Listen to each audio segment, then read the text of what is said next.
10,000 feet up, deep inside of the beautiful Austrian Alps, lies a very unique and not well-known tourist destination. The only way you can get to this destination is to ride a gondola, or if you're feeling really motivated, you could, in theory, hike up to it, but very few people do that. Once you reach this tourist destination, you walk over to this string of buildings, and right away you start to see all these warning signs about this area, telling you that while of course it's stunning and beautiful, remember, it's also very dangerous. Today, I'm going to tell you a horror story that happened at this unique location.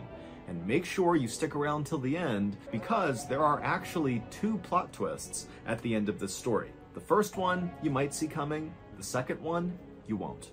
But before we get into that story, if you're a fan of the strange, dark, and mysterious delivered in story format, then you've come to the right place, because that's all we do, and we upload once a week. So, if that's of interest to you, please go to the Like Button's big garage sale and proceed to haggle with them really aggressively over the prices of their most expensive items, to the point where they have to basically ignore their other customers just to deal with you. And then finally, when they relent and offer you a fair and decent price for these prized items, just say, nah, I'm actually not interested. I actually don't have any money. And then just leave. Also, please subscribe to our channel and turn on all notifications so you don't miss any of our weekly uploads. Okay, let's get into today's story.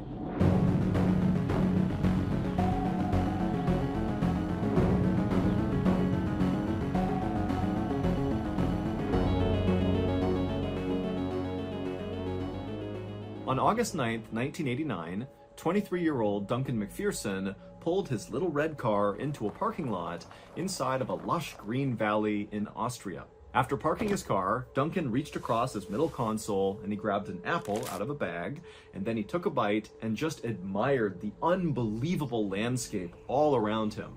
He was near the Austrian Alps, and so there were literally just mountains jutting up everywhere. Duncan, who was originally from Canada, had been this highly touted, unbelievable first-round draft pick by the New York Islanders back in 1984. The Islanders are a professional ice hockey team in the United States. But despite Duncan's incredible promise and athleticism, he just couldn't ever get it together, and so he never actually made the New York Islanders' big league roster. And so, in 1989, Duncan started to realize that maybe his hockey career was coming to an end. But instead of just hanging up his skates in frustration, Duncan decided he would pursue a different type of career that kept him still within the hockey world. He would become a coach. And so, in 1989, Duncan had agreed to coach this small-time professional hockey team in Scotland. And for Duncan, his thought was, I'll go there, I'll learn how to be a good coach, and then down the road, I'll maybe have the opportunity to coach much more prominent and prestigious teams. But before moving to Scotland and beginning this new career, Duncan decided what he really needed right now was just to take a break, because for basically his whole life, Duncan had been playing hockey around the clock, practically 7 days a week. You don't get to become a first-round draft pick unless hockey is your life. And so Duncan thought, you know what, before I begin this huge life transition, I'm gonna just kick back and relax and go on a huge European vacation. And one of the first stops of this vacation was going to be the Austrian Alps right in front of him. However, he wasn't just going to look at these incredible mountains, he was going to snowboard down them. Or more specifically, he was going to learn how to snowboard on these incredible mountains. And so Duncan finished eating his apple and then chucked the core into the bag, and then he hopped out of his car, shut the door, locked it, and then began walking across the parking lot towards the white gondola station. A gondola is like a ski lift, but much bigger. It's kind of like a small bus with lots of windows, and it's connected to a cable, and that cable, which is elevated off the ground, pulls you up and down mountains. Now, typically, people ride gondolas just for the incredible view of the mountain from up high. But some gondolas are actually in place to take people to specific locations in the mountain. And typically these locations are areas that are not accessible otherwise. You need a gondola to get there. And in Duncan's case, the gondola that he was about to hitch a ride on was of the latter variety. It carried passengers from the station near this parking lot high up into the Austrian Alps, up to about 10,000 feet of elevation, where there was another gondola station called the Eisgrot Mountain Station. And right next to the Eisgrot Mountain Gondola Station was a very unique ski resort called the Stubai Glacier. And overwhelmingly, this ski resort was the reason why people were taking this gondola. This ski resort was unique not only because it was very hard to get to, you basically had to take a gondola or hike up to it, but also because the actual slope that skiers and snowboarders would use at this resort was not just a snowy mountainside like virtually all other ski resorts around the world are. No, instead, the Stubai Glacier ski resort was a glacier. And so people were literally skiing and snowboarding on a glacier, hence the name. And a glacier, in simple terms, is just a huge swath of thick, permanently frozen ice. And so, in the warmer months, when other ski resorts around the world were not able to continue operations because there was no snow or it was too warm to make snow, the Stubai Glacier Ski Resort did not have that problem, because in those warmer months, they could just drive their huge snowcat tractors with their big rakes behind them all over the slope, the glacier, and their rakes would basically chop up the top layer of the ice, turning it into powder for people to ski on, which allowed them to basically stay open every day of the year. And so Duncan, back down in the parking lot, he walked over to the gondola station, he bought his gondola ticket, and then he hitched a ride on the first gondola that swung through the station. And after a slow but beautiful ride up into the mountains, where all that lush greenery down below in the valley was replaced by jagged snow and ice up in the Alps, Duncan finally saw the Stubai Glacier Ski Resort and the glacier itself right behind it that stretched up to the top of the mountain. A few minutes later, the gondola Duncan was on arrived at the Eisgrot Mountain Gondola Station, and Duncan, along with the others inside of the gondola, hopped off, and then Duncan immediately walked over to the resort and headed into the equipment rental store. And after getting his snowboard and his boots and all the other equipment he would need, he headed right back outside to wait for his instructor to arrive. Duncan had previously purchased a lesson with an instructor at the resort. It was set for 11 a.m. And so Duncan, he's out there at the foot of this glacier, and right at 11, an instructor walks over and introduces himself, and Duncan and the instructor immediately start getting into the basics of snowboarding, how to put your boots into your bindings, how to use the edges of your board. And then for a little while, the instructor and Duncan didn't go up the glacier. Instead, they just kind of worked on some basics on the flat ground right there. And then after the instructor felt like Duncan was ready to go, they both walked over to the tow rope, which is a way to get to the top of the slope. There's a cable that kind of rotates from the top to the bottom of the mountain, and there are all these bars attached to the cable, and skiers and snowboarders grab the bar while standing on their snowboard or their skis, and they literally get pulled up the mountain. And so Duncan and the instructor grabbed onto the tow rope, they made their way to the top of the glacier, and from there they pushed over to the start of the run. And once they were there, the instructor strapped into his snowboard, and then Duncan strapped into his, and then they were off, very slowly making their way, kind of like a falling leaf pattern. Duncan was not just going straight down the mountain, he's a beginner, and so it's very slow, very controlled, and as they went down, the instructor's giving Duncan tips, how to stay more on his edge, how to slow down, how to speed up. And very quickly, the instructor saw that Duncan was so good at balancing, his legs were so strong, likely because he was a professional hockey player. And so the instructor was telling Duncan the whole time they're going down how unbelievably good he was doing for his first lesson. And so finally, after about an hour of very slowly making their way all the way down this glacier, they reached the bottom where they had first been doing some flat ground stuff. And when they got there, it had started to rain. And it was raining bad enough that lots of people on the mountain were abandoning the mountain and running inside of the resort to get out from under the rain. And so the instructor, he looked at his watch and he realized they were almost at 1 p.m., which was the end of their lesson. And he said to Duncan, I don't think we have time to go back up, plus it's raining. Duncan said he didn't care about the rain, but he also understood that, it wasn't ideal conditions. And so they decided that even though there was a few minutes left, they would just cancel the lesson right there, and they would actually just go inside and grab lunch together. And so they made their way out of the rain into the resort, and when they went inside the resort, the instructor noticed that Duncan's sweater, which was underneath his yellow rain jacket, was totally soaked. And so he offered to Duncan, hey, do you want to take your sweater off and I'll hang it up inside my office, and by the end of the day it should be dry. And Duncan thought, great, that's fine. So he took off his wet sweater, he gave it to the instructor, and while the instructor was going to his office, Duncan went into the gift shop and he just bought a new sweater for the day. And after that, Duncan had his new sweater on with his rain jacket over it, and then he met the instructor in the cafeteria where they both sat down and had a nice meal. They got to know each other a little bit better. After they were done eating, both of them looked out the window and saw the rain had subsided, but in its place was lots of fog that was rolling in, and so very few people were going back onto the mountain. But the instructor told Duncan that, hey, you did so good today that you should really go back out there on your own this afternoon and practice. Do some runs, go nice and slow, same as I was teaching you, and then tomorrow, when we have our follow-up lesson, we can maybe, get into some more advanced things. Duncan thought that was a great idea. He said he would definitely go out there and practice on his own.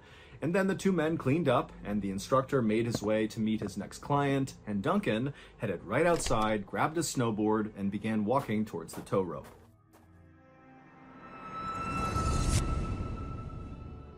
Last week, me and old Seagull Lung were wandering through Montreal when we turned onto this side street, and immediately we both stopped because right there in the middle of the road, laying unclaimed, was a fresh blue whale carcass. Now, Lung and I knew it was only a matter of time before somebody else came along, spotted this incredible treasure, and took it for themselves. And so without any hesitation, me and old Seagull Lung whipped out our portable meat smokers, and we got to work. And 99 hours later, our pockets were filled to the brim with glorious smoked street whale. However, when we tried to feed our smoked street whale to our friends and family at our annual summer barbecue, they took one bite and said, "This is kind of gross. What is this, smoked street whale?" And so, naturally, we were crushed by this, but luckily, we had a backup. HelloFresh. HelloFresh is America's #1 meal kit. From chef-crafted seasonal recipes to their new Fresh and Fit summer menu, HelloFresh brings flavor right to your doorstep. And don't worry if you're a terrible cook, because HelloFresh's foolproof recipes are super easy to follow and all their ingredients come pre-portioned. And speaking of their amazing ingredients, they travel from the farm to your doorstep in less than 7 days for quality you can literally taste. So if you're worried about your Montreal smoked street whale not being a hit at your next summer barbecue, well, save yourself the embarrassment and try HelloFresh. Go to HelloFresh.com and use code Mrballen50 at checkout for 50% off plus free shipping. Again, use code Mrballen50 at checkout for 50% off plus free shipping. Okay, back to the story.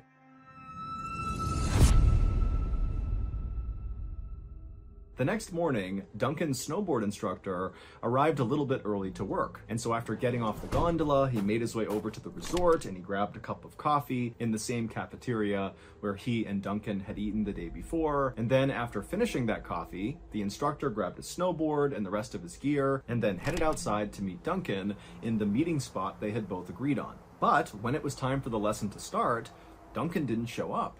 And so the instructor, for a second, thought, was there somewhere else we were going to meet? Did I get the time wrong? But he checked the time and he remembered the conversation he had with Duncan. They were going to meet at the foot of the tow rope and he was right there and Duncan wasn't. And so he thought, okay, maybe Duncan's running late. But he waited and waited and waited and Duncan never showed up. The instructor was bummed because he and Duncan really had kind of become friends the day before, and he was looking forward to teaching Duncan some more today, but the instructor knew it was pretty common for tourists to cancel their follow-up snowboard or ski lessons. It's like they show up for that first day, they get really into it, they plan on going the next day, but then other distractions in their vacation pull them elsewhere and they no-show for the lesson. And so the instructor didn't take it personally. He just assumed that, Duncan had found something else to do that was more fun. But the instructor knew he would see Duncan again because Duncan's sweater was still sitting in the instructor's office. 1 week later, Duncan's parents, who were back home in Saskatoon, Canada, got a very unexpected phone call from the Dundee Tigers hockey team, which was the professional hockey team in Scotland that Duncan was going to go coach after this big European vacation. The team rep for this hockey team asked the parents if they knew where their son was because he had not shown up for his first day of work. And Duncan's parents, they immediately were like, that doesn't make any sense. He was so excited about this job. This is a really big deal for him. He would never miss the first day. And so the parents told the team rep that they would try to get in touch with Duncan, and as soon as they did, they'd be in touch with the team, and the team rep said they would do the exact same thing for the parents. However, after this call, the parents quickly realized that trying to get in touch with their son was going to be nearly impossible. They knew Duncan had gone on this big European vacation, but they didn't have his itinerary. They didn't know what countries he was going to, in what order. They really only knew that he was really excited and he was just going to be on vacation. That was kind of it. And remember, this is 1989. They can't just call Duncan. There weren't cell phones. They didn't have the easy modern ways that we all communicate instantly. And so the parents are like, who do we even call? Where do we go? What do we do? And so ultimately, even though this felt kind of dramatic at the time, the parents decided to file a missing person report with Interpol, which is an organization that connects police across international lines. However, the parents quickly learned that this missing person report was not going to become a high priority item for any police anywhere in Europe, because their son was 23, he's healthy, he's strong, he's smart, he's of sound mind, and really all that had happened was Duncan had missed a single day of work on the back end of a huge vacation. So there's lots of reasons why that could have happened. Maybe he extended his vacation. Yeah, it's not professional, but it's totally possible. Or maybe he doesn't want to take the job after all. Or maybe he's just running late. I mean, there's a lot of very logical explanations for why Duncan didn't show up. And so, in short, the parents were told that if you want to find your son right now and not just wait for him to reappear, well, you better go looking yourself. And without hesitation, that's exactly what Duncan's parents did.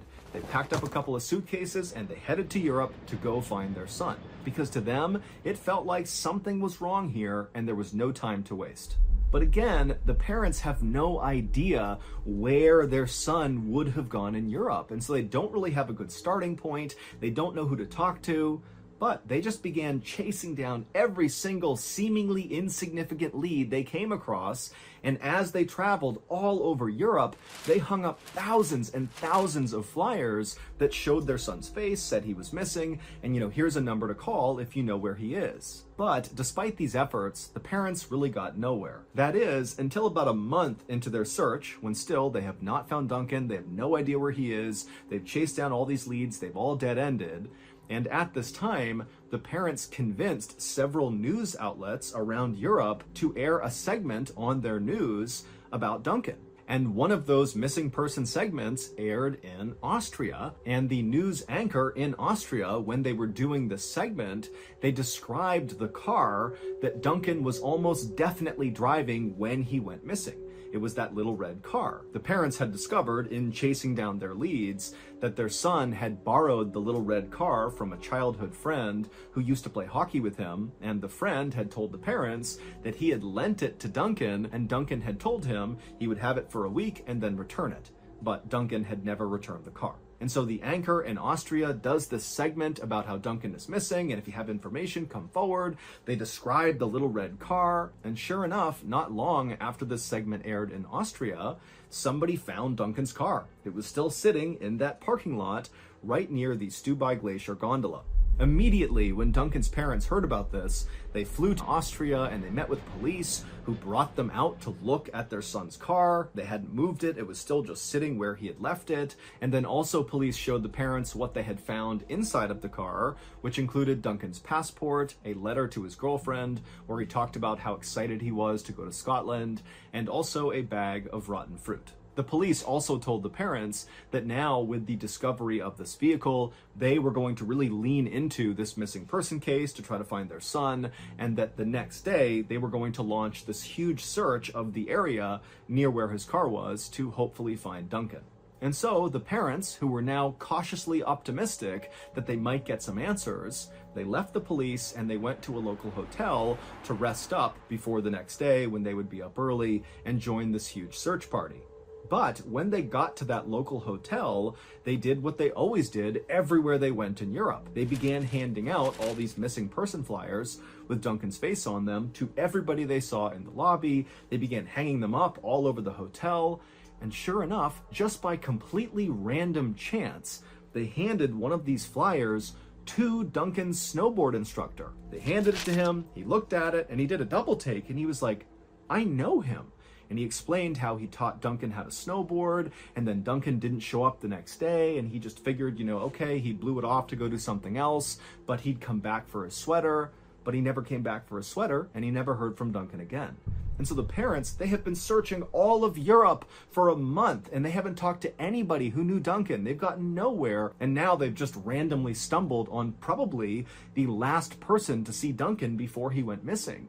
And so they kept asking the instructor, give us more information. What was his attitude like? Was he stressed out? Was he scared? Was he worried about something? Where did he go? Give us anything. But the instructor really didn't have that much more information to offer. And so he tried to answer all their questions, but really just finally said, look, I'm sorry. All I know is after we ate lunch together on the 9th, Duncan said he was going to go out and do some practice runs, but I never actually saw him go up. I didn't see him come down. I just assumed he went up there and was kind of on his own for the day. And then, of course, the next day, I didn't see him and he never came back. And so I'm sorry. That's all I know. And so the parents finally said, thank you so much for the information. Please get in touch with us if you remember anything. And the instructor said he would.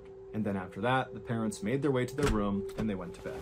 The next morning, the parents got up early and they headed to that parking lot where Duncan's car was. And there were all these people, police officers and volunteers that were there to be a part of this big search party. And so after the parents explained to the leaders of the search party what the instructor had told them, that very likely their son had been up at the Stubai Glacier ski resort when he went missing, the entire search party quickly hopped on gondolas and made their way up there. And all day, this search party combed this glacier up and down. They walked all around to the backside of this mountain. They rappelled down cliffs and they hiked all over this entire segment of the mountain, but nobody found anything that gave away where Duncan had gone. And the next day, it was the same story. Huge search party looking everywhere, expanding the search, not just Stubai Glacier, but basically all over this entire swath of mountain range.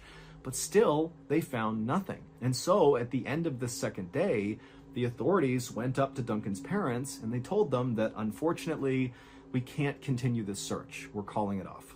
But Duncan's parents, they didn't call off the search. They continued searching for another 14 years. And over that time frame, they went back to Stubai Glacier over and over and over again. They searched it up and down. They knew all the staff members. They knew all the nooks and crannies of the entire place, but they never found any sign of their son. Fast forward to July of 2003, so 14 years after Duncan had gone missing. And a Stubai Glacier ski resort employee was riding the tow rope towards the top of the mountain when they noticed there was a bright yellow piece of trash right in the middle of the slope. And so the employee rode the tow rope just a little bit higher, and then he let go and skied down to this yellow thing. He reached down and he began pulling on this piece of yellow, and suddenly he stopped. And absolutely horrified, he realized this was not trash. While no one knows for sure what happened to Duncan, here is the leading theory that Duncan's family and authorities, for the most part, agree on. Back on August 9th, 1989, after having lunch with his snowboard instructor, Duncan was feeling motivated to go back out and take some practice runs. And so he headed outside, he looked up at the glacier, there's all this fog rolling in, but it's not raining, and so nobody's on the slope, and so it's perfect for a beginner. He's gonna have this place to himself. And so he grabs his board, he makes his way over to the tow rope, he straps in, he grabs onto a bar, and he makes his way to the top.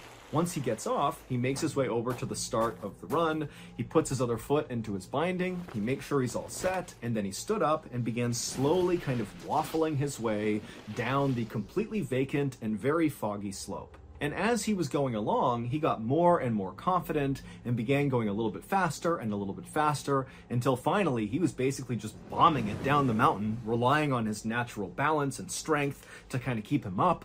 And then all of a sudden, he caught an edge and flipped forward and smashed into the ground. And when he did, he broke his leg. The unique danger to humans when it comes to glaciers is something called a crevasse. Basically, cracks form in the ice, and sometimes these cracks can be massive, like mind-bogglingly massive, hundreds and hundreds of feet, that if you fall into this thing, you're done. No one's getting you out of there. You are falling either to your death, or you're falling so far down that no one can get to you. Or, like in the case of Stubai Glacier Ski Resort, they had the issue of little crevasses forming kind of all over the place. Especially if it rained, the rain would begin to crack the ice, or if maybe it was warmer than usual, the ice would crack here and there. And so the resort was really good about constantly patrolling their slope to make sure no crevasses had formed anywhere on the slope. And so when you got to Stubai Glacier Ski Resort, you were warned that there is such a thing as a crevasse. This is a real glacier, so make sure you're looking around and don't fall into one. Well, because it had rained, a crevasse had formed, a small one, like a pothole, in the slope, but because it was so foggy because of the rain, as Duncan was bombing down, he didn't see it, and that's what he caught his edge on, causing him to fall and break his leg. And so Duncan, he's now stranded in the middle of the slope. He's not close enough to the bottom to where he could pull himself into the resort. He's not close enough to the top where he could get himself up there and talk to the tow lift operator. And so he's just kind of stranded. There's nobody on the mountain. It's so foggy, nobody can see him from the resort. And so he's just stuck in agonizing pain, wondering what he's supposed to do. At the same time this was happening, another ski resort employee was climbing into one of those big snowcat tractors at the top of the glacier. These tractors were what the resort used to chop the top layer of ice and turn it into snow. And because it had rained that day, a lot of the snow had melted, and so this employee needed to basically go over the entire slope from top to bottom and grind up the ice and make some new snow. And so the employee hopped in the cab of this tractor, shut the door, turned on the engine, turned on the back rake, which in your head, picture a long stretch of metal dragging behind this tractor that had rotating blades that cut into the snow as it moved along. And so this employee, after turning on the rake and making sure everything worked, they drove the snowcat and the rake onto the start of the downward slope, and they began crisscrossing back and forth across the entire slope, turning it all into fresh snow. And as this employee drove, they were very careful not to go too quick because they knew they couldn't see very far with all of the fog. And so they're going like 1 or 2 miles an hour, being very cautious. And then suddenly at the last second, they see something in the snow. It kind of appeared out of the fog. And so the employees swerved as fast as they could to avoid hitting it. And they did narrowly miss it. Their big tank-like treads that are on these tractors just missed running this thing over. However, the back rake with the rotating blades did not miss this object. It went right over it. The employee immediately parked the snowcat and then leapt outside and ran over to see what this thing was. And when they got there, they could not believe what they saw. It was Duncan, and all those rotating blades that had crossed over him had basically mutilated him. One of his arms had been cut off, one of his legs was nearly cut off, but it's believed Duncan was actually not dead. The injuries were horrible, but they would not necessarily have killed him outright. He would bleed to death without help, but in theory, he could have been saved. But the employee, even though this was a total accident, totally panicked and decided that because it was so foggy, no one must have seen this. No one was around, and so no one would know that they were the ones who ran this guy over. And so instead of helping Duncan, they just tied him up and dragged him behind the snowcat off of the glacier over to this area where this employee knew there was a very deep crevasse. And they chucked Duncan, who might have been alive at this point, into the crevasse along with his arm and his severed leg, and then the employee used the snowcat tractor to rake over the crevasse. They filled it all in and packed it down, and then they drove down the rest of the way and just hoped no one would ever know. But over the course of the next 14 years, the glacier would melt more and more each year until finally Duncan's yellow jacket popped through the ice. And that's what the resort employees saw as they were going up the tow lift and thought it was trash. It was actually Duncan's jacket. They skied over, they tried to pull it out of the snow, only to then see, literally in the ice, Duncan McPherson looking right back up at them. And Duncan still looked like he was 23 years old because he had been frozen this entire time. According to the Stubai Glacier ski resort, Duncan must have just fallen into this crevasse and died. That's what they say happened, and some authorities say that is what happened. But when they pulled Duncan out of the ice and they found his body had been chopped apart and his snowboard had even been chopped apart, that told a very different story. As for the snowcat driver who drove over Duncan, they were never actually officially identified or charged with any crime because there was a statute of limitations that had run out by 2003. And so no one has ever been held accountable for Duncan's death. So that's going to do it. If you got something out of today's story, be sure to check out our podcast called the Mrballen Podcast, where we literally have hundreds more stories just like this one, but many of them are only available on the podcast. Again, it's called the Mrballen Podcast, and it's available exclusively on Amazon Music. Divine intervention is when a deity, so God or a god, becomes actively involved in human affairs here on Earth. Now, of course, we don't know if divine intervention is a real thing, but today's story certainly offers compelling evidence that it might be. But before we get into that story, if you're a fan of the strange, dark, and mysterious delivered in story format, then you've come to the right place because that's all we do, and we upload once a week. So, if that's of interest to you, please use all your life savings to build this beautiful luxury home right on the coastline to be used as an Airbnb, and then finally, after years of work, when it's all done, tell the like button that they can stay in the Airbnb for the first time, they're the first guest, all for free, go enjoy it, but don't tell them about all the human-hating, highly aggressive honey badgers you've hid under all the beds. Also, please subscribe to our channel and turn on all notifications so you don't miss any of our weekly uploads. Okay, let's get into today's story.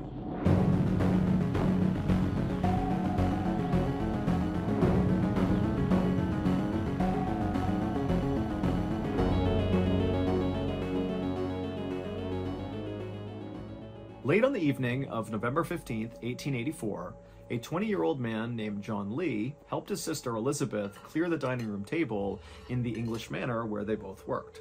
John was a butler at this manor, and his sister Elizabeth was a cook. And the manor itself had a name. It was called the Glen, and it was this gorgeous property right on the beach in the seaside community in England. Now, years ago, the Glen had been much more grand, and in fact, the King and Queen of England had at one point came to stay at the Glen. But recently, the Glen and the family who owned it had fallen on hard times. The staff was down to a skeleton crew of just John, his sister Elizabeth, and 2 elderly maids, which meant virtually all the physical labor at this property fell to John to take care of. So, on this night, John was lugging a huge pile of heavy china in his arms to bring out to the kitchen, and as he was doing this, he was trying to talk to his sister, who was also kind of helping clear the table, about an upcoming dinner party they were going to host at the Glen for some very important lawyers and politicians. But as John tried to talk to Elizabeth, Elizabeth just wasn't really reacting. She was kind of staring off into space, and she was only carrying 1 or maybe 2 plates off the dining room table, while John is carrying like 50. And so John was becoming really annoyed with his sister. I mean, she's not really helping, and she's ignoring him. And so John was about to complain to his sister about her behavior when suddenly she turned around and she apologized to him and said, "You know what? I'm sorry I'm acting this way. I just don't feel very good, and I really think I should go lie down." Now, John was about to be really annoyed at this, but then he noticed his sister had her hands kind of reflexively over her stomach. And John knew his sister was pregnant, and so suddenly he felt like, okay, the reason she's acting this way must be because of her pregnancy. And so he did not press the issue. Now, you need to understand that Elizabeth did not tell John that she was pregnant, nor did she tell anybody else in the house, because the owners of the Glen were very traditional and very religious, and they almost certainly would not approve of Elizabeth's pregnancy because she wasn't married. At the time in England, it was not okay to have babies out of wedlock. It was viewed as like this totally taboo thing that you should never do.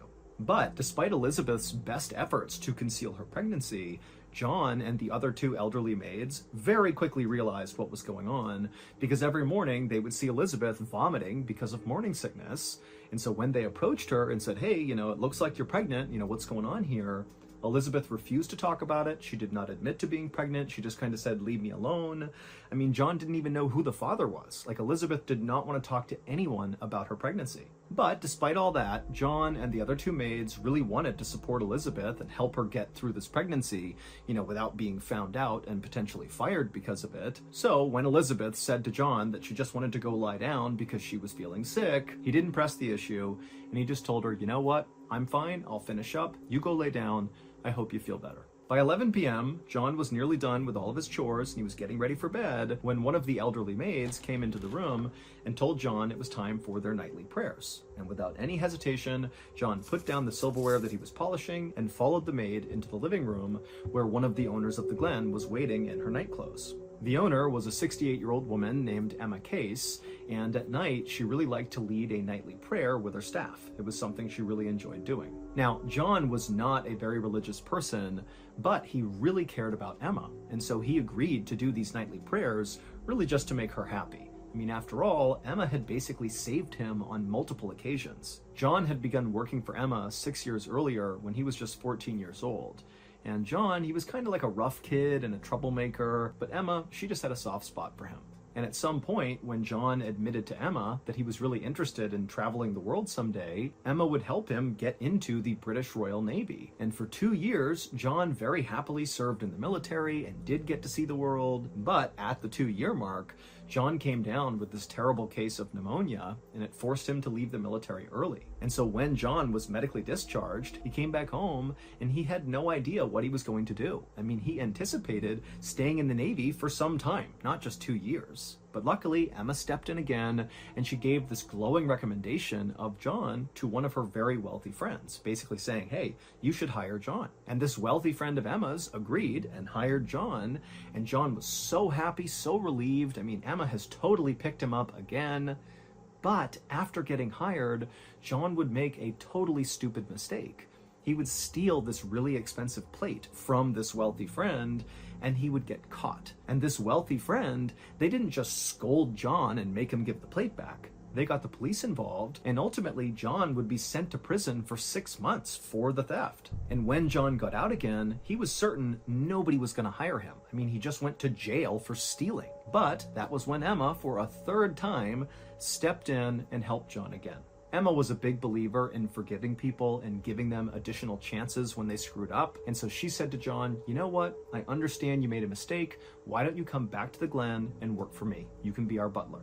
John couldn't believe it. I mean, he knew he did not deserve this chance, especially from Emma, who's now been done wrong by him multiple times. But, he was so grateful, and he said to Emma, I'll take this, of course, and I will do anything you want, no matter what. I will do the best possible job.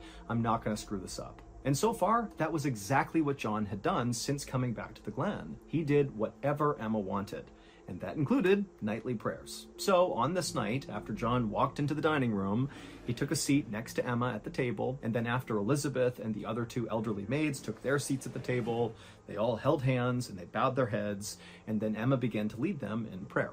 When the service was over, the two maids got up and headed to the kitchen to make a cup of hot cocoa for Emma. Emma typically stayed up really, really late, basically later than anybody else in the house, and she liked to drink hot cocoa and just sit by the fire and, read and write letters. It was just kind of her time to be alone and to be left alone. And so after the maids had gone, John stood up too, and he said goodnight to Emma and told her to enjoy the rest of her night, and then he made his way into the kitchen and he went into the pantry, which doubled as his bedroom. And once in the pantry, he pulled out his cot, climbed under the covers, and he fell asleep. A few hours later, at about 3:30 in the morning, John suddenly woke up in the pantry to the sound of somebody screaming outside the door. And so John, he burst out of the pantry door, and right away he's looking in the kitchen, and it's just completely covered in smoke. He can barely see, but not far from him in the kitchen was his sister and also one of the maids. And they were the ones screaming. And they were actually screaming at John to wake up and go get everybody. We need to get them out of the house and get some help. And so John, his first instinct is, okay, clearly there's a fire or something, and Emma, she's upstairs and she could be in trouble. And so John, he instinctively ran towards the stairs and began going up to the second floor to save Emma. But as he went up the stairs, the other maid was coming down the stairs looking totally frantic, and she would tell John that she was just in Emma's bedroom and she couldn't see Emma anywhere, and her bed was totally on fire, and so she didn't know if Emma was even in there, but it didn't look good. And so John, at this point, he turned and went with that maid back to the kitchen, where they linked up with John's sister and that other maid, and the four of them filled up buckets of water and tried to run back up the stairs to attempt to put out the fire that was in Emma's bedroom. But by the time they got back upstairs, the fire up there had really spread, and there was like a wall of fire right in front of Emma's bedroom. So there was no way to really get through it, and their little buckets of water did nothing. And so even though they hated the idea of leaving Emma potentially behind, the four of them knew they couldn't do anything more. And so finally, the four of them turned and began running downstairs to evacuate. And as they ran through the dining room on the first floor, they would find Emma. She was laying on the ground, sprawled out, and it was obvious to all four of them that she was clearly dead. However, it was also obvious that the fire had not killed her. She had clearly been hacked to death. She had all these horrible wounds on her head that looked like somebody had taken an axe basically to her head, and her neck was so deeply cut, it was almost like someone tried to remove her head. John and Elizabeth and the two maids just stood there staring in shock at Emma, not even sure what to do. And then one of the maids just started screaming, and then all four of them just turned and ran out of the house. Eventually, some neighbors, some local fishermen, and members of the Coast Guard were able to put out the fire at the Glen. But this was not just a fire, this was a murder. And so when police came to investigate, suspicion immediately fell on John. This was back in the day, well before forensic science was used in investigations. And so at the time, the way police kind of figured out who done it is by intuition and gut feeling and assumptions. I mean, it was basically like pseudoscience. But at the time, that's how it was. And quickly, the police determined that whoever had killed Emma and inflicted these horrible injuries on her, they had to be really strong. And so the assumption was, John is the only man in the house, and so very likely the strongest person in the house, and so he must have been the one to do this, because it didn't look like anybody else had the strength to do this. Also, the investigators found these blood trails underneath the rubble from the fire that showed Emma had not actually been murdered where she was found on the ground in the dining room. Instead, she had actually been killed in the hallway near the stairs, which was not far from the pantry where John slept. And basically right outside of John's pantry door was a bloody hatchet and a bloody knife. And on top of all of that, investigators also determined that the fire had been set intentionally, and the person who set it had used this particular type of oil that was very flammable, and they had doused it all over the house and ignited it. And it turned out the only place where this oil was located inside of the Glen was inside of the pantry where John slept. So on the same day this whole fire breaks out and they find Emma dead, John was arrested for Emma's murder.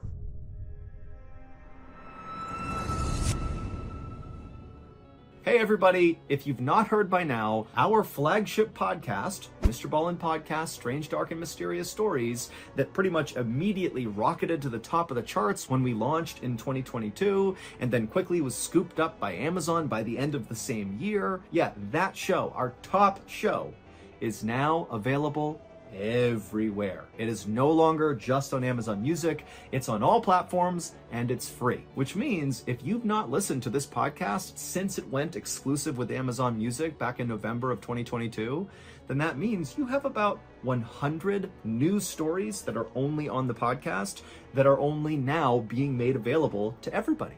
So go binge them. And if you signed up for Amazon Music just for this podcast, I love you. Thank you so much. But most importantly, there are still going to be perks for you if you continue to listen to the podcast on Amazon Music. Prime members will get to listen to the Mrballen podcast 30 days earlier than everybody else, and Prime members will get to listen to the podcast on Amazon Music with no ads. But again, the Mrballen podcast is now available worldwide on every podcast platform, and it's totally free. So please, if you would, go find the Mrballen podcast on your choice podcast platform, whether that's Amazon Music or Spotify or Apple or whatever. Give us a follow, listen to an episode, and then please rate the podcast and leave a review. It does an enormous amount for the growth of the show. I'd really appreciate it. All right, back to the stories.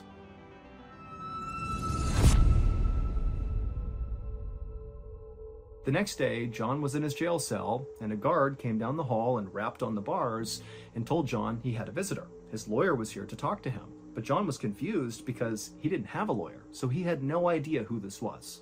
But regardless, the guard opened up the cell and he led John down the hallway to this room. And when John walked in, he saw there was this man who was very well dressed and very handsome. He was sitting at this table, and clearly he was waiting for John. And John, at first he didn't really know who this guy was.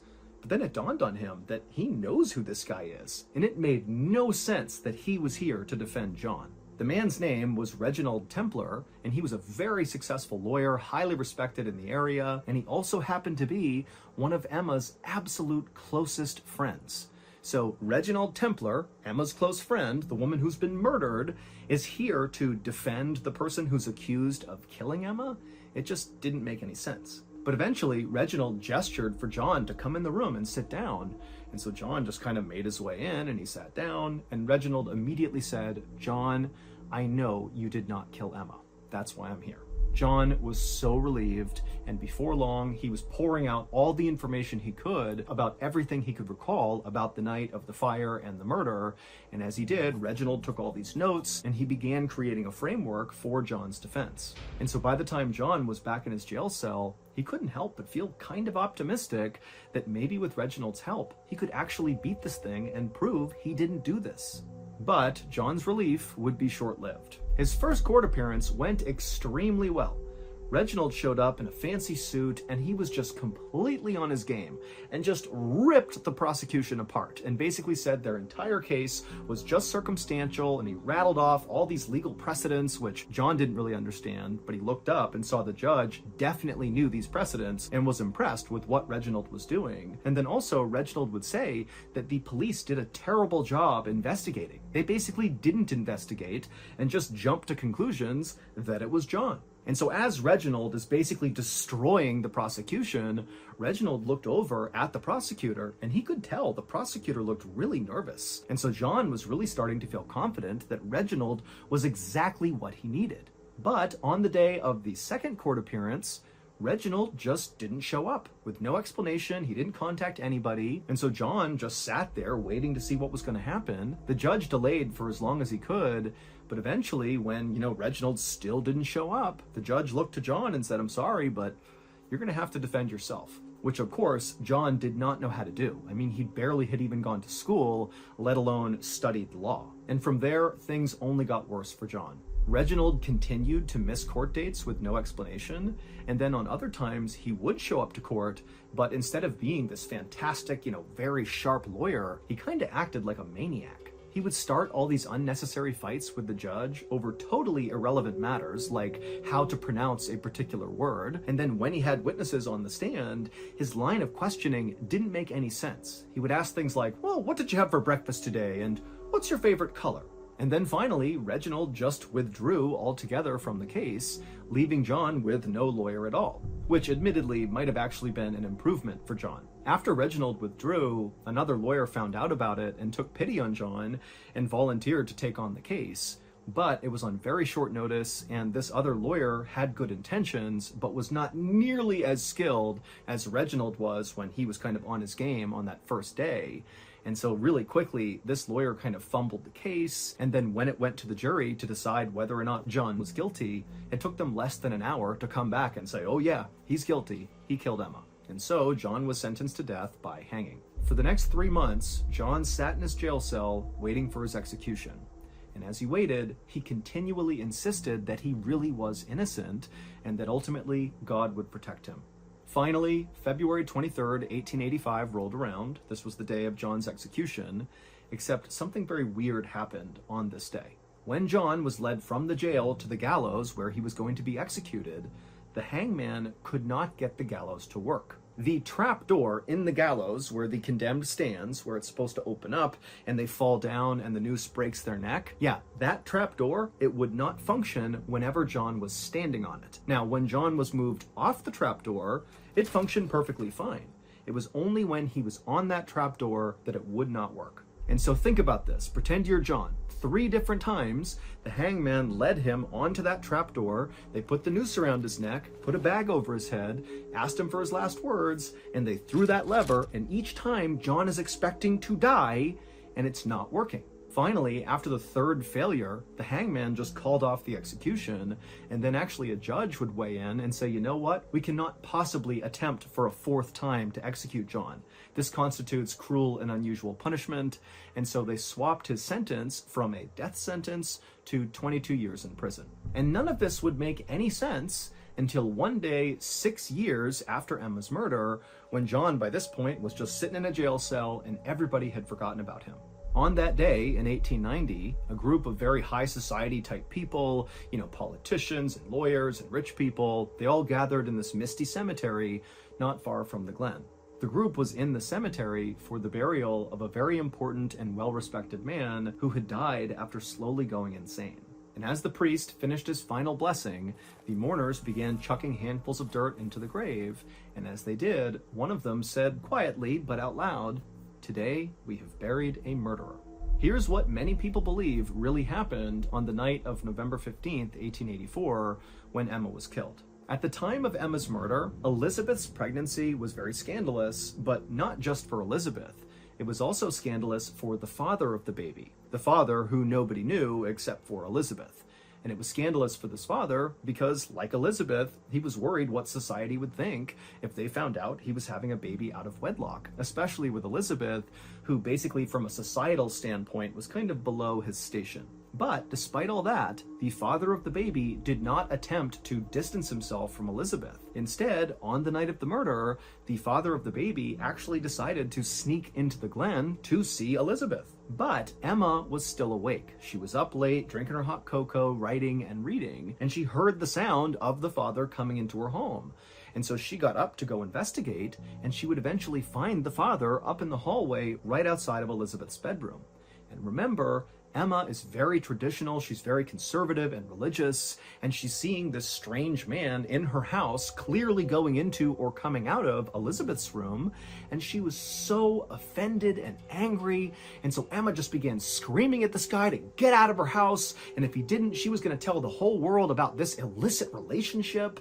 And then Emma walked up and hit this guy right in the face. And at this point, the father just snapped. And he flew into this rage and he began screaming back at Emma. And then he grabbed a hatchet that was on the wall right near the pantry. He pulled it off and he brought it down right on top of Emma's head. And Emma crumpled to the ground. And the man, he's looking down at Emma and he's realizing he's inflicted this horrific injury on Emma. And if she doesn't die, she's gonna tell someone. And then this father is gonna go to jail, if not worse. So in a moment of panic, this father runs into the kitchen, gets a kitchen knife, comes back, and he finished Emma off. Once she was deceased, he dragged her back to the dining room where she normally did her reading and writing, and then he doused her and the whole house in that weird oil that he found in the pantry where John was sleeping, and after getting the whole house covered in it, he ignited it, and then he ran out of the house. But over the next 6 years, Emma's killer felt so bad about what he had done, both to Emma and then nearly killing Elizabeth and his unborn child, that he went completely insane, and this caused his physical health to totally fail, and he died. But right before he died, as he's laying in his deathbed, he began ranting and raving about all the things he regretted in his life, including murdering a woman at a big, beautiful seaside estate. Basically, he was admitting to killing Emma, and he did it in the company of all the people who would then be at his burial. And so that's why, as they're throwing the dirt onto his casket, they're saying, "Today we buried a murderer." The killer's identity was none other than Reginald Templar, John's lawyer. Now, nobody knows if Reginald took John's case because he felt guilty and wanted to prevent an innocent man from going to jail, or if he just wanted to sabotage John's case to ensure he did go to jail to protect himself. Like, we don't know. Either way, though, it was during the course of this trial that Reginald began his descent into madness, which would ultimately lead to his death. Some people believe the reason the gallows malfunctioned every time John stood on that trap door and it wouldn't open was because of divine intervention. That God or some deity came to earth and literally interfered with the execution to spare John's life. And the reason people think that is because, John really was an innocent man and he did not deserve to die.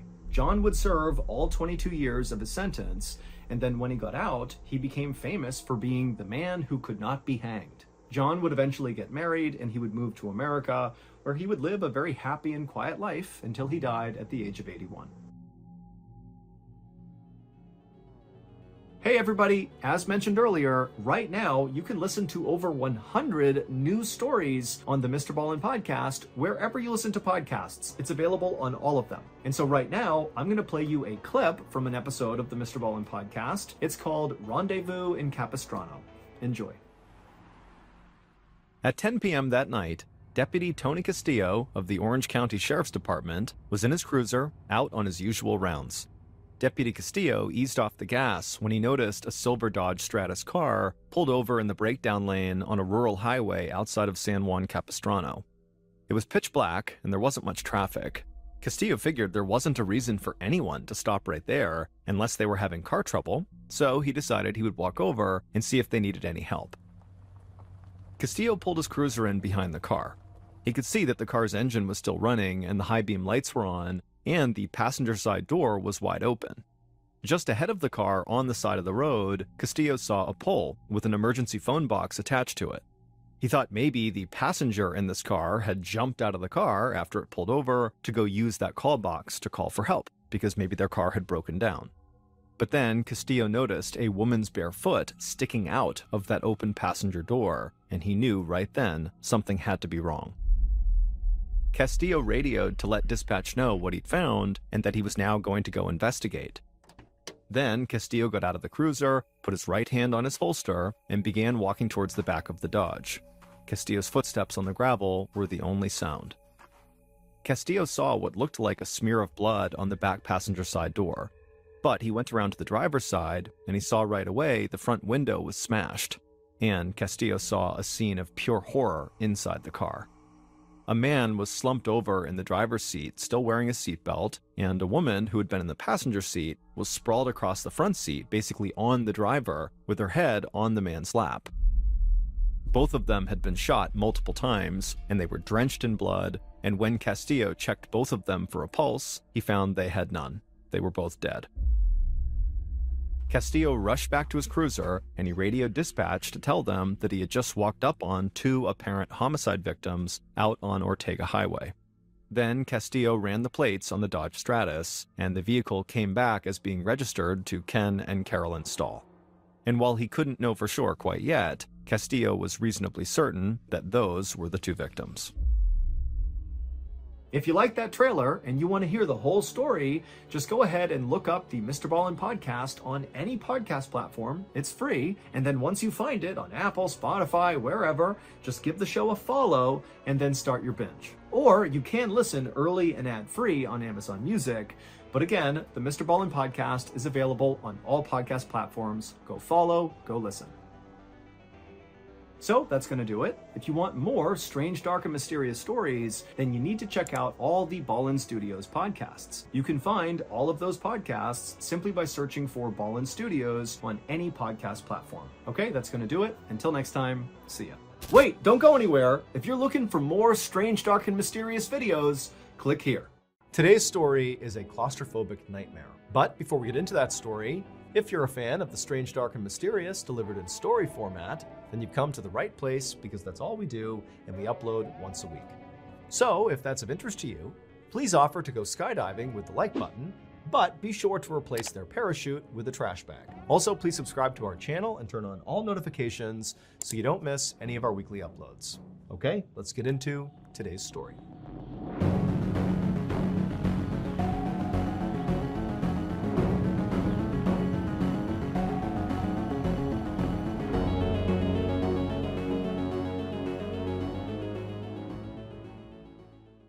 A little after 3 p.m. on March 22, 1959, a 20-year-old British college student named Neil Moss stood in a cavern about 1,000 feet underground in northern England.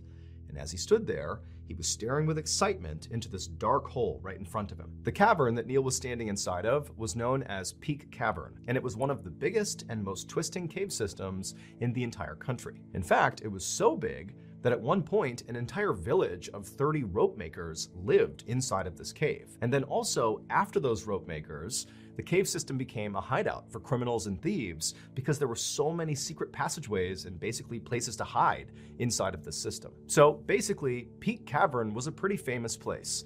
And as a result, basically all of it had been mapped out or at least explored by scientists and spelunkers, except for this hole right in front of Neil. It was an entrance to a tunnel that nobody even knew about. Neil and the amateur exploration group that he was a part of had discovered this entryway about 2 weeks earlier. Now, neither Neil nor anybody else in this group had actually gone into this hole yet, and the reason for that was it was pretty dangerous. I mean, the opening to this tunnel was pretty small. It was 1.5 feet by 2 feet wide at the opening, and just looking down into it, I mean, it's a dark hole that you really can't tell how tight or how far it even goes. And so once you went inside of it, the deeper you got, the higher the risk of entrapment. And so whoever actually went into this hole really needed to be prepared. But Neil and the rest of his amateur exploration group really felt like it would be worth it to try to go down this tunnel.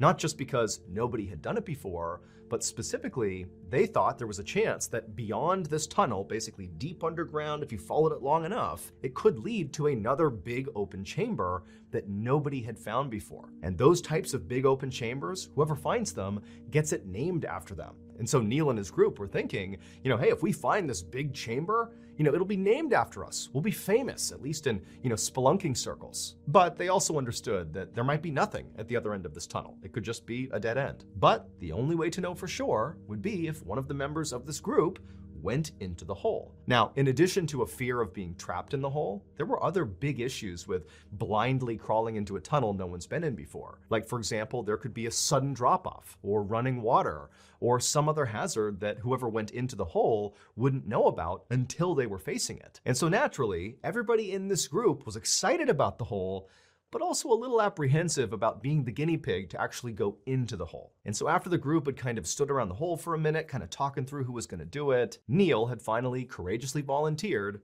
to be the guinea pig. He would go down. And in many ways, Neil was kind of like the perfect candidate for this job. He was smart, he was strong, and most importantly, he was thin, which meant he could navigate a really tight space. The only drawback to Neil was he was pretty tall. He was over 6 feet. And generally speaking, the best cavers in the world are very short and thin because it allows them to get into the smallest, tightest spaces underground. And so Neil, who was standing over the hole, began to mentally prepare himself for what he was about to do. He pulled out his flashlight and he shined it straight down into this hole, which again is a pretty narrow hole, and it basically went straight down. And as he was shining it, he saw about 12 feet down, the hole kind of turned and you couldn't see what was beyond it. And so Neil knew the only part of this trip he would know about is that first 12 feet.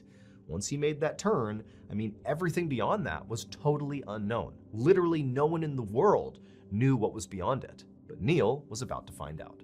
The cave explorers anchored this 75-foot-long wire ladder that was all rolled up to this rock that was inside the cavern, right near the opening to this hole. And once that was in place, they spooled out the ladder and kind of dumped it down into the hole. And so it fell 12 feet down and landed right where this tunnel turned and sort of went into oblivion, where nobody knows what happened after that.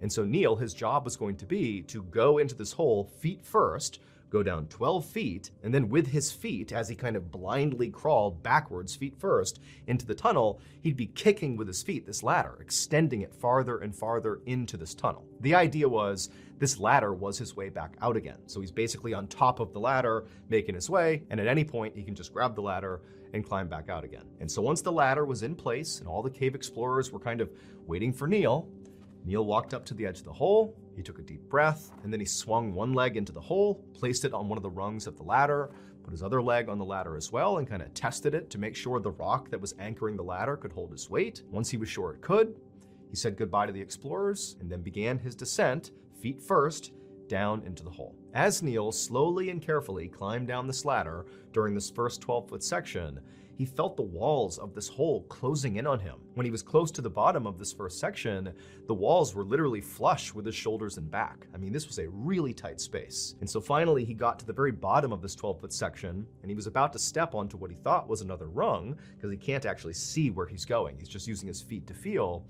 And he stepped down and he felt something hard. It was the ground. So he had reached the bottom of the 12-foot section. He kind of tested the ground with his foot, seeing if it would support his weight. and after feeling confident, he stepped off the ladder and just stood at the bottom of the hole. At this point, Neil used his feet to kick the ladder that was still coiled up at the bottom of the hole into the next turn, into the next section of the tunnel that he'd be going down. And as soon as he kicked it, he heard it kind of spool out as it tumbled down this next section. However, it was not a straight drop like this first section was. This next section he'd be going into was more of a gradual decline, just based on the sound this ladder was making as it tumbled down. And so after the ladder had stopped making noise and he knew it had stopped, Neil gave one final look up at his friends above, gave them a little wave, even though he could barely move his hands because it's so tight around him, and then he got down on his stomach and, feet first, began shimmying himself down into this next section. Now, during the first 12 feet and during the initial turn into this new section, Neil had been able to turn his head and basically look down and see where his feet were going. But after only a few feet of going into this new section, the walls had become so tight on his body that he couldn't even move his head. He really was blind and had no idea where he was going. Now, for a lot of people, this would have been a claustrophobic nightmare. Neil is in this unbelievably tight space. He has no idea what's going to happen next. He doesn't know if it's going to get so tight he'll get wedged in there. It's cold, it's damp. I mean, it's pitch black in there. He does have a headlamp, but his head is like kind of pressed to the ground and he can't really move it. So, he's not really able to look around him. And periodically, as he was shimmying his way down deeper into this tunnel, he would dislodge rocks from the wall and he would hear them strike the wall as they tumbled down into oblivion.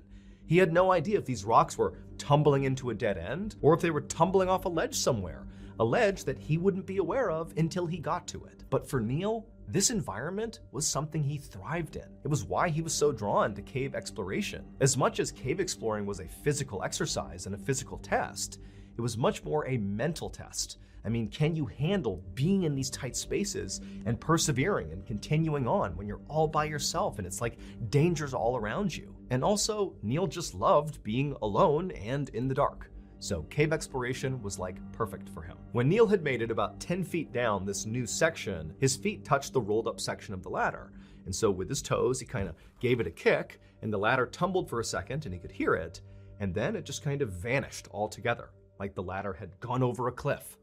And so Neil realized, very likely, just beyond his feet, even though he cannot see it, is a ledge, and very likely either a drop-off or a new cavern. The thing they hope is on the other end of this tunnel. And so this was exciting for Neil. He felt a rush of adrenaline. There's a new turn in the tunnel, and for all he knows, this is the cavern they're looking for. Or it's just another section of tunnel he would have to explore. But either way, he's making progress. And so Neil very carefully scooched backwards until he felt the edge, at which point he let his legs go over the edge, he found his footing on the ladder, and it was at this point when he kind of turned around a little bit that he could see this was not some big open cavern he had found, it was just a turn in the tunnel system. It was now going back to basically a vertical hole, big enough to fit inside of, but Neil has no idea how deep it goes or what it leads to. But Neil was totally undeterred. He lowered his whole body into the section, got on the ladder, and began descending.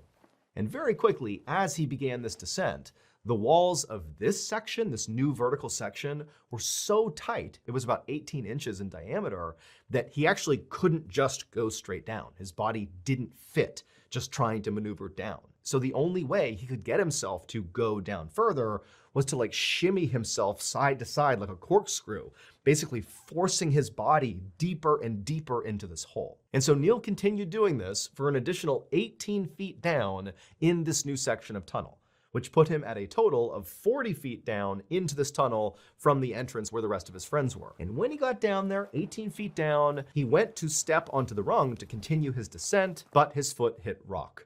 And he felt around with his feet, and he realized this tunnel did not lead to a big new chamber. It instead was a dead end after all. Now, just to be sure, Neil actually kicked as hard as he could. He's kind of restricted, but he kicked with his legs as much as he could to see if maybe this wasn't a true dead end. Maybe it was just an obstruction and he could clear it. But he could tell, after a few stomps, this was not moving. This really was the end. Now, part of Neil was disappointed because he was hoping that by doing this, they would discover this big new chamber and they'd get it named after them. But on the other hand, he was also relieved because by this point, it was extremely claustrophobic, even for a guy who thrived in this environment. By the bottom of this 40-foot section, he is completely wedged in place. And so Neil decided it was time to head back to the surface.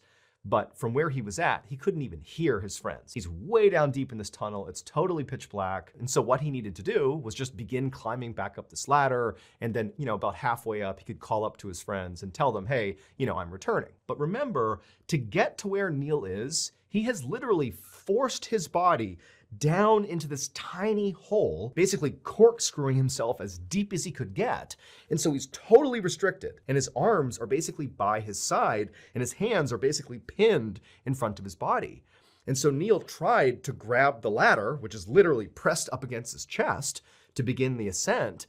But even though his fingers could touch the rungs of the ladder, he couldn't actually move his arms to pull himself up the ladder. He could just hold the rung. That was it. But Neil had been in similar situations before, and what you do is you just use your legs. You drive with your legs and push your body up until your arms can go above your head, and then you continue the ascent. However, his legs also were basically in the same situation.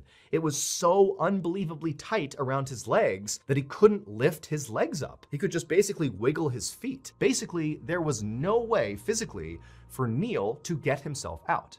He would need his team up above to pull him out. And so Neil began shouting as loud as he could, trying to get the attention of his friends up above, telling them, hey, I'm stuck, pull me out. And then also, as best as he could with his hands on the rung, he kind of pulled on the ladder, signaling to them like, hey, get me out of here. Now, he couldn't really hear anything up above. It was sort of muffled, and he couldn't tell if they were yelling back down to him. But as he was holding onto the ladder, he felt a little bit of tension, suggesting they were pulling on him. However, as he held on, waiting to be pulled up and out, he didn't budge. Like, despite the tension on this ladder clearly coming from the surface from his friends, he wasn't moving. And that's when Neil realized he had made a critical mistake. When he had reached the bottom of this tunnel, when he realized it was a dead end, he had stomped with his feet to confirm it really was a dead end. And when he had done that, he had inadvertently kicked the rungs of this ladder into a crevice, and then rocks, which he had heard kind of falling when he was kicking, landed on top of it, basically pinning the ladder in place. Basically, this ladder was now anchored inside the cave, which meant no matter how hard his friends on the surface pulled, they would not be able to pull the ladder up, which meant they couldn't pull Neil up. And Neil, once he realized this was the issue, he tried to move his feet to clear the rocks off the bottom of the ladder, but he couldn't. It was too tight around him. And so Neil was totally stuck. As many of you may know, aside from telling stories on this YouTube channel, I also tell stories on my flagship podcast, the Mrballen podcast, Strange, Dark, and Mysterious Stories. And in addition to that podcast, we over at Ballen Studios actually have a whole slate of other incredible strange, dark, and mysterious podcasts for you to enjoy. If you're into baffling and horrifying medical mysteries, well, check out my other podcast I host called Mrballen's Medical Mysteries. Or maybe you want to hear somebody else from Ballen Studios with a far better radio voice tell you a story, like Luke LaManna. Luke has two podcasts under the Ballen Studios umbrella. One is called Wartime Stories, which sort of mirrors what he does on YouTube, also called Wartime Stories. It's like the strange, dark, and mysterious meets the battlefield. And he also has a show called Redacted. It's brand new, and it delves into government conspiracies and cover-ups. It's wild. Ballen Studios also has shows that are just pure nightmare fuel, like Bedtime Stories with host Richard Weil, who looks into cryptid encounters, supernatural deaths, the paranormal, and everything in between. It's really good. And then, of course, we have Run Fool, hosted by the iconic Rodney Barnes, who's like a true pioneer in the horror space. We were so lucky to be able to collaborate with him, and his show, which sort of delves into terrifying folklore, is just one of a kind. You gotta check it out. So if any of these shows appeal to you, make sure you go check them out by just going to any podcast platform and looking up Ballen Studios, and boom, you'll see all of our shows. Make sure you follow along and tune in each week for new episodes.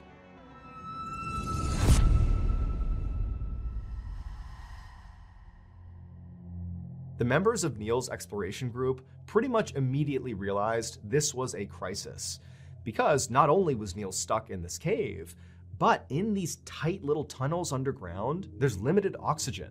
So it's not just a matter of, we'll figure it out and get Neil out somehow. It's like, no, you have a limited amount of time before Neil runs out of oxygen down there. Even if you come up with a solution, it might be too late. And so immediately, members of the exploration group left Peak Cavern to go get help. And before long, over 200 people had flooded the cavern, including a mountain rescue unit and a coal mining extraction team and a whole bunch of civilians who were all there to try to figure out how to get Neil out. Now, at first, Neil was very optimistic about his recovery. He could hear clearly all the commotion 40 feet above him. He couldn't fully discern what was going on there, but he could clearly tell a major rescue operation was afoot. And so as ropes were cast down and ladders were cast down to try to get him out, and they continued to fail, and as the air he was breathing began to thin out and it was getting harder to breathe, Neil's reaction was to kind of be positive. He actually began cracking jokes and calling up like, hey, how much longer do I have to wait down here? But as the minutes turned into hours and none of the efforts by any of the rescuers were working, Neil began to panic. His heart was racing, not only from his nerves, but also because he was running out of oxygen. He had begun to grit his teeth really hard to kind of control his fear, but he was really starting to lose it. At one point, the rescuers threw down an oxygen mask for him to breathe because it was clear the air was becoming a real issue. But even though the mask literally tumbled down and hit him right on the head, so it's right here, he couldn't get his arms up to put the mask on. And so there it is, salvation, but he couldn't use it. And so before long, Neil sort of began drifting in and out of consciousness. One moment he'd be calling up to his rescuers, asking for an update. The next, they'd call down to him and get no response. Clearly, this situation was becoming dire. Now, to this point, the way the rescue had gone was the rescuers were basically throwing equipment into the hole, be it ladders or ropes or oxygen masks for Neil to grab onto or put on him, and they were hoping that basically Neil could get himself out of the hole.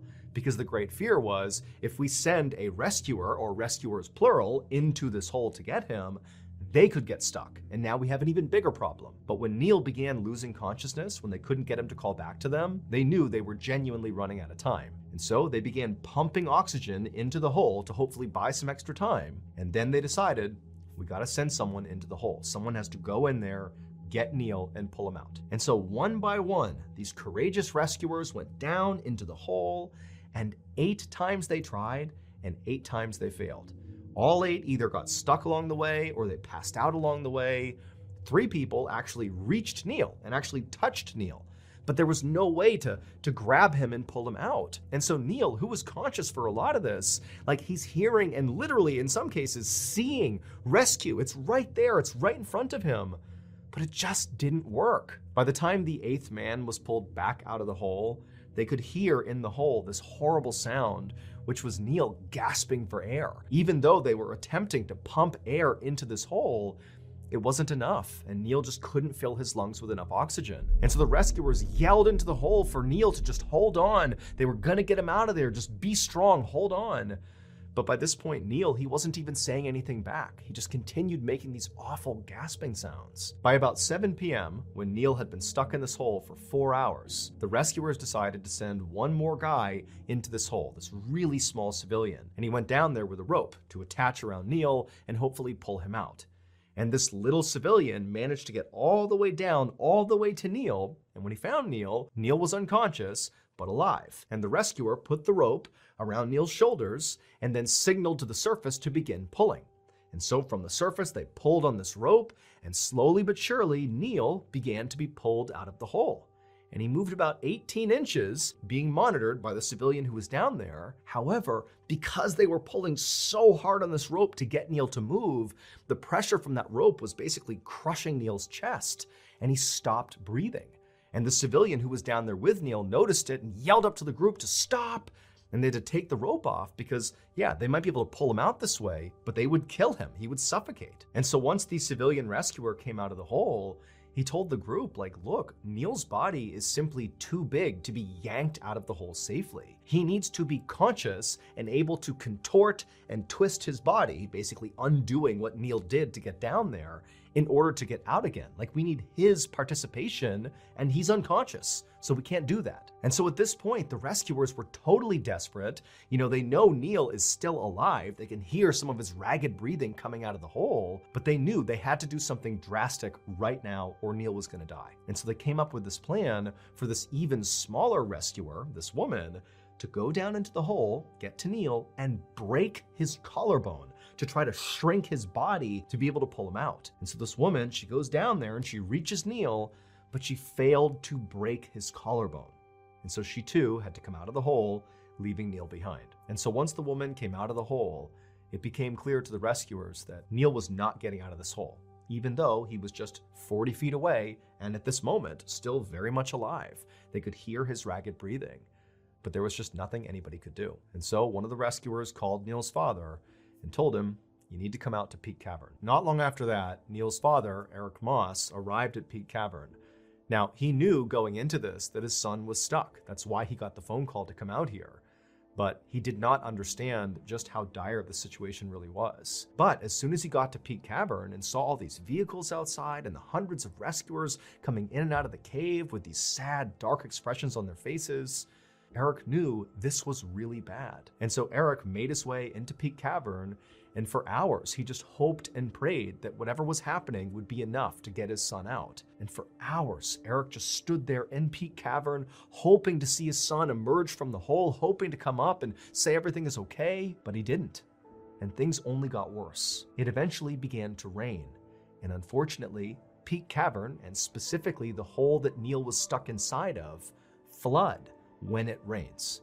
And so as rainwater is pouring into this cavern and Neil is still alive but stuck in this hole, they had to make the heart-wrenching decision in front of Neil's father to abandon the operation and get out of the cave, knowing Neil was going to die. Rescuers were finally able to get back into Peak Cavern at about 3 a.m. on March 24th, which is approximately 36 hours after Neil got trapped. By this point, the rains had subsided, the flood had cleared, and so they went in there hoping for a miracle. And when they got to the hole and listened into it, they actually heard Neil still breathing. He was still alive, but it was very clear he was at the end of his life.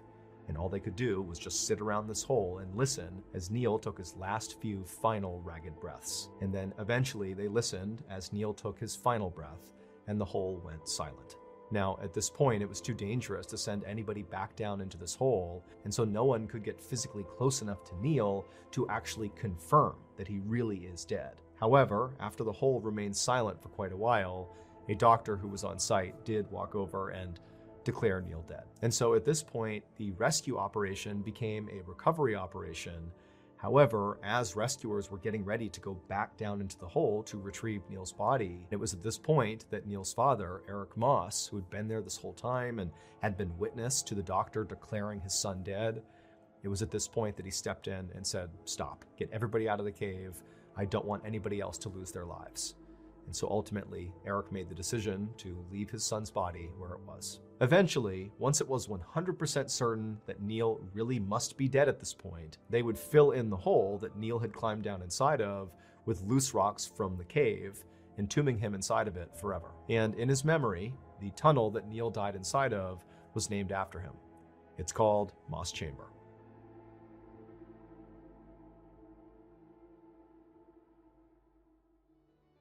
I'm about to play you a clip from one of our Mrballen Studios podcasts called Wartime Stories. After you're done listening, be sure to check them out on any podcast platform and give them a follow. New episodes every Monday. Enjoy.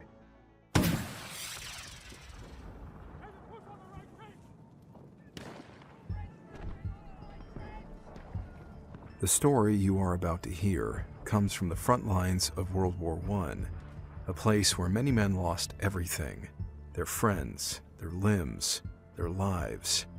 Some men survived, but lost something else: their minds. Perhaps born out of the delusions that any man might suffer when taken from his ordinary life and subjected to an unfamiliar and hellacious environment that pushes both his body and his mind to the breaking point. Some of these young men returned home with far more than the usual stories of combat. They spoke of something else that they encountered, something unnatural, a highly intelligent creature that prowled the frontline trenches. The men who might have assured us that what they saw was indeed real and not a figment of their imagination, they are now gone. But their incredible story remains. The story of the Hound of Mons. Sometimes the truth is stranger than fiction, and today we're going to look at 3 stories that demonstrate that. But before we get into today's stories, if you're a fan of the strange, dark, and mysterious delivered in story format, then you come to the right channel because that's all we do, and we upload 2 or 3 times every week. So if that's of interest to you, please replace all of the like button's Windex with olive oil. Also, please subscribe to our channel and turn on all notifications so you don't miss any of our weekly uploads. All right, let's get into today's stories.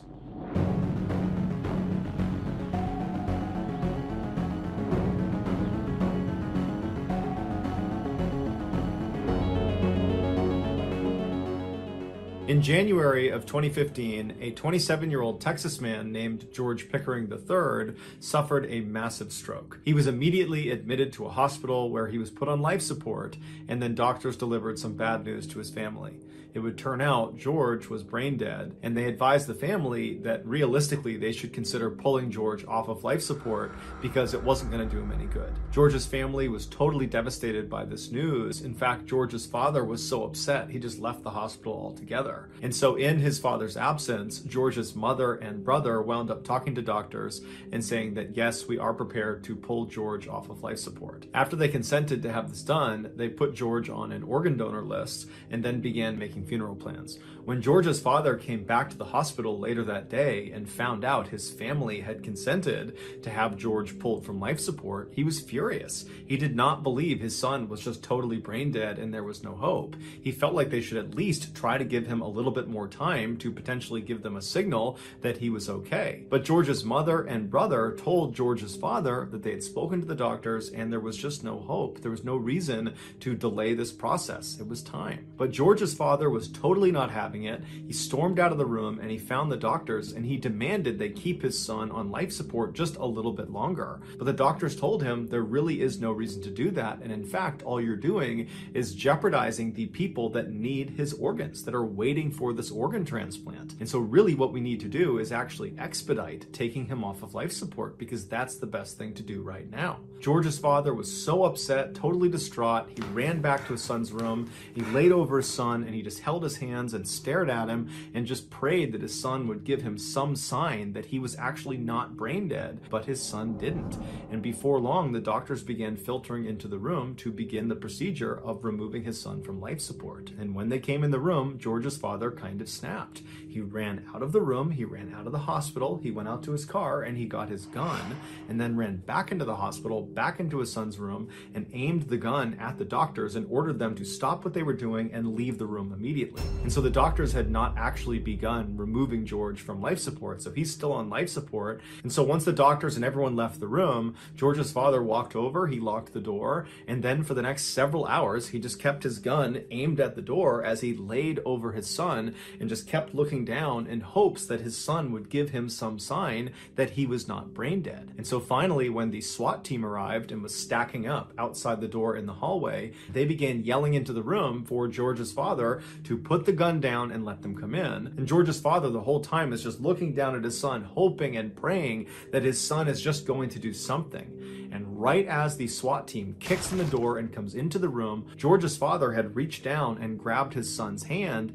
and his son squeezed his hand back. And as soon as his father felt that, he dropped the gun and he surrendered peacefully to the SWAT team. And then the SWAT team put George's father on the ground. And as he's being detained, George's father is yelling for the doctors to come in the room. My son is okay. And sure enough, when the doctors came in the room, George was okay. He was moving his hand, his eyes were open, he was making good eye contact, and before long, he made a totally full recovery. He would later be told that had his father not stepped in when he did and bought him those extra few hours on life support, George would have died. As for George's father, he was ultimately sentenced to 10 months in prison for his aggravated assault with a deadly weapon, but he and the rest of his family think what he did was certainly worth going to prison for. In 1959, Ronald McNair was a very gifted 9-year-old African-American boy living in South Carolina. While he was good at virtually everything he tried, from music to athletics to schoolwork, the only thing that ever really grabbed his attention was outer space. And so as a 9-year-old child, he made the decision that one day he was going to become an astronaut. But he had no idea how to become an astronaut. And so he decided the first thing he would do would be to go to his library and take out some books on NASA, the very famous organization that sends American astronauts to space. However, there was an issue with his plan. This library only served white patrons. It was a segregated library. Ronald knew this, but he figured, you know what, I'm a polite kid. I can get in there and get out before anybody notices me. But as soon as he walked into that library, everybody in there, who were all white, just stared at Ronald. Ronald could feel it, but he just kept his head down and he walked through the library. He got to the science section, he grabbed a couple books he wanted, and then he walked back to the counter and he put them up and he very politely asked the librarian, who was also white, if he could check these books out. And this librarian looks at him and says, "Young man, you better get out of here before I call the police." And Ronald at this point looks up at the librarian and thinks for a second and then just hops up onto her counter and sits there and says, "Okay, I'll wait for the police." The librarian was totally outraged and would call the police and would call Ronald's mother.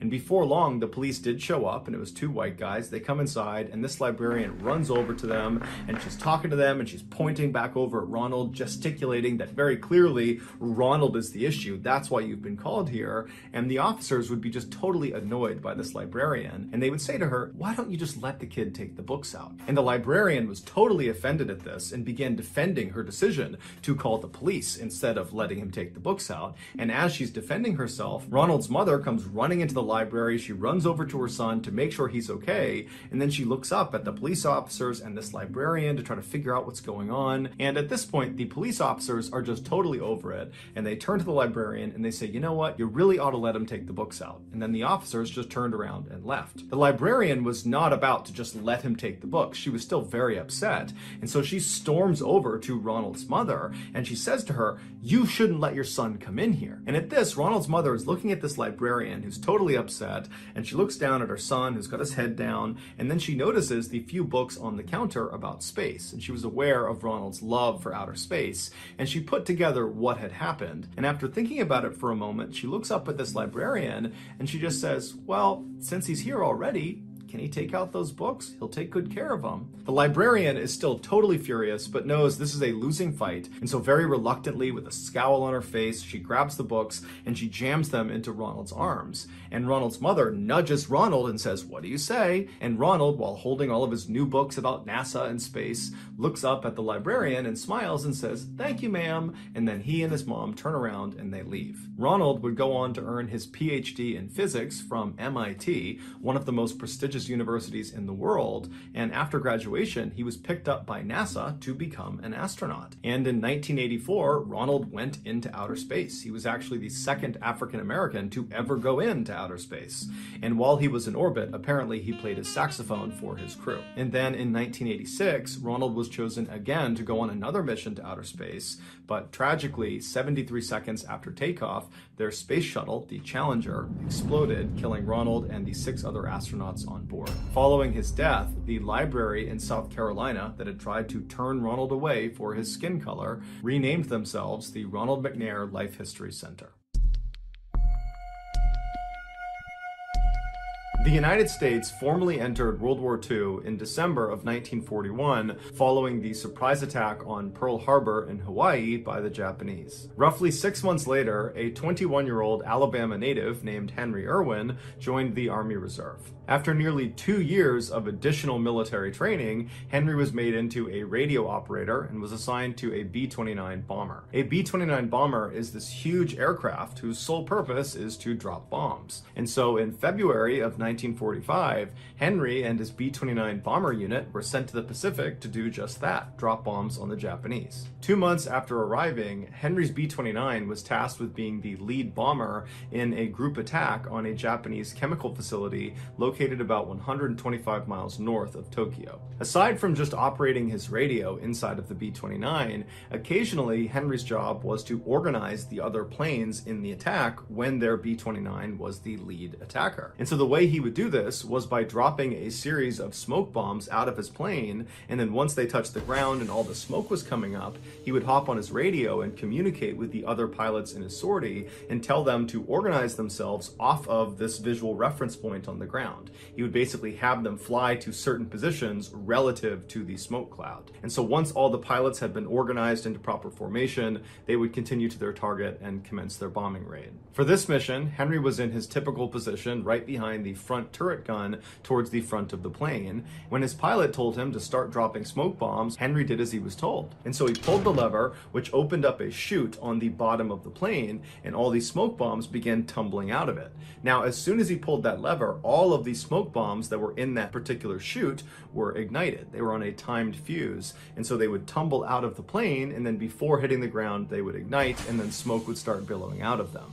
But for some reason, after he pulled that lever, a couple of the smoke bombs fell out of the chute, but one of them kind of got turned around, and as it tumbled down, it kind of caught itself on the lip and bounced back up into the plane, and it struck Henry square in the face, shattering his nose, and then it ignited and literally lit Henry's face on fire, which instantly blinded him. Smoke bombs are not considered lethal devices because they do not explode the way typical bombs do. However, make no mistake about it, you would not want to be near a military-grade smoke bomb when it went off. In order for it to emit that very thick and long-lasting smoke that it does, the smoke bomb ignites a chemical fire within itself that burns extremely hot. And so when the smoke bomb came back inside the plane and ignited right in front of Henry, those chemicals landed on his face, and so that's why he caught on fire. And if that wasn't bad enough, the smoke bomb also filled the plane completely with smoke, making it impossible for the pilots to see anything. Despite his burning, shattered face, all Henry could think about was if he didn't get this smoke bomb off the plane in the next few seconds, they were all going to crash and die. So instead of trying to put out his burning face, Henry began feeling around on the ground for the smoke bomb, which again is basically like a fireball, and when he found it, he pulled it into his chest, trying to smother it as best as he could. And while his body completely engulfed in flames, Henry began low-crawling his way towards the front of the plane where he knew, just by touch, there was going to be a window. And so as he agonizingly crawled, he's on fire, he finally gets to this window, he can feel it above him, and he manages to lift the smoke bomb up and throws it out the window. And then afterwards, he collapses on the ground and he passes out completely on fire, fully expecting to die. A few seconds later, the smoke inside of the plane cleared because now the smoke bomb was gone, and the pilot, who had put the plane on autopilot but did have to drop significantly in altitude because they were starting to stall, finally could see again and saw they were about 300 feet from hitting the water. And so he was able to pull back and get them out of their dive, and he narrowly escaped crashing into the water, and he turned around and began flying back to base. On this return trip, the crew, who were unhurt, began assessing the damage, and they saw Henry on fire on the side of the plane, and so they rushed over and they put him out with a fire extinguisher, expecting him to be dead, but to their shock and horror, he was still alive. And so they gave him morphine for his pain and expected him to die any moment, but Henry didn't die. Instead, he was very cheerful on the flight all the way back to base, and he would ask each of his crew members if they were okay, and they would all say, "Yeah, I'm just fine. It's really you who we're concerned about here." When the pilot finally landed back at base, Henry's body had stiffened up so dramatically from being on fire that the doctors couldn't actually get him out of the plane's side door, and so they had to dismantle the side of the plane to get Henry out.